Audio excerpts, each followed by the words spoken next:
Hi, I'm Stefan, and before we kick off, I'd just like to say that as a BBC journalist, I am totally impartial.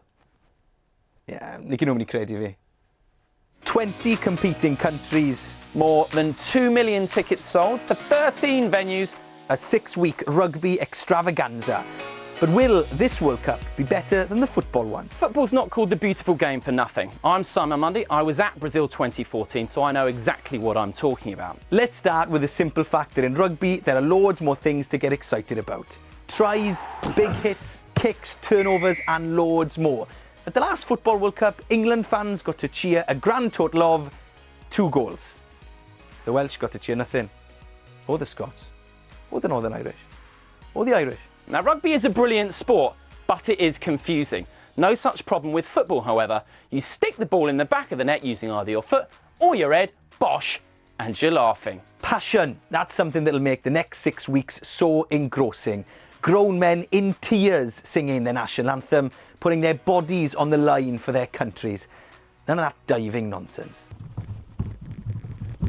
Let's face it, the Football World Cup is bigger. There are 32 teams for starters, way more people watch it, nearly 1 billion people tuned in for the 2014 final in Brazil, and it earns the organisers much more money. £3 billion last time out. Forgot that last night. In the Football World Cup, you don't get people doing a war dance before kick-off, do you? The haka is almost worth the price of a ticket for a match on its own, especially when you compare it to what we try to do to intimidate teams before kick-off. Page 3 of our hymn sheets, please. Bread of Heaven. In 3, 2, 1. The Football World Cup has a rich sense of history and occasion. It started all the way back in 1930. Now compare that to rugby, which got underway in 1987, making it almost as young as me.